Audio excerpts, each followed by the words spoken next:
Now, one of the most outrageous claims being made by the Jesus Seminar today is that the 27 books that now make up the canon of the New Testament were chosen for political reasons, not because these books were known and accepted by all Christians. The Jesus Seminar claims that later Christians purposely suppressed other books and Gospels about Jesus that depicted him in a far different way than Matthew, Mark, Luke, and John. One of the books they claim was purposely kept out of the canon was the Gospel of Thomas. But Dr. Habermas shows that such claims are not true, that the Gospel of Thomas wasn't even in existence before 150 A.D., and all the books in the New Testament were written before 90 A.D., so the book of Thomas couldn't be part of the canon. Listen. You know, John, this is one of the questions that really kind of sets me off. Now, we have Gospels. We have those little creedal passages in Acts. We have Paul. Critics are willing to give us Paul, almost carte blanche for those 5, 6, 8 epistles that are considered genuine epistles. We've got to argue our way for those little creeds in Acts and for some of the Gospels. But this is obviously the traditional canon. And critics want to get you on other grounds. Now, I'm not talking about the modern critics, but let's go over with the Jesus Seminar people. They want to tell you that we kept other books out of the canon by a political move. And the other sources are there, but we wanted a single Jesus, so we orchestrated what was going to be in the canon and what wasn't. And why didn't we include things like the best case scenario is made for the Gospel of Thomas, which is a sayings document, a little over 100 sayings of Jesus, something like Q. That's what they say.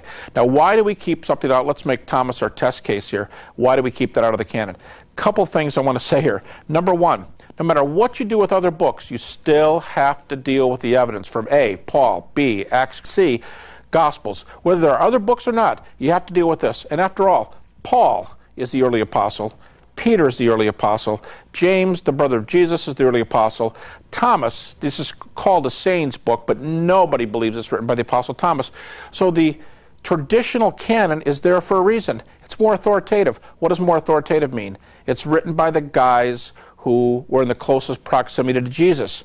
Now, how about this thing that there's a political move and you want to keep the other books out, like Thomas? Let me tell you something. There's no political move involved because there weren't books at that time, like Thomas, that could be kicked out of the canon. They didn't decide, Mark, you're in, Gospel of Thomas is out, because Gospel of Thomas didn't even exist at that time. The Jesus Seminar is in a distinct minority when they want to say Thomas comes back to 50. And you know what? I can show you some of their documents where they first said Thomas is perhaps 90 A.D. and then 50 A.D. You know why it appears there? They need some other documents that they can put in the 50s to say they're arrivals. Everybody else has Thomas in the 2nd century. The reason nobody made a decision against Thomas in 50, 60, 80, 90 A.D. is because there's no Thomas, according to the vast majority of scholars. So there's no orthodox canon where the people say, this is it. We're only going to take this stuff and we'll throw everything out. There's a main reason for this. Evangelicals would be laughed out of court if we said, we've got a book. It's about 100 years late, 2nd century, but we like it, so we're going to bring it back to the canon. You know what they'd say?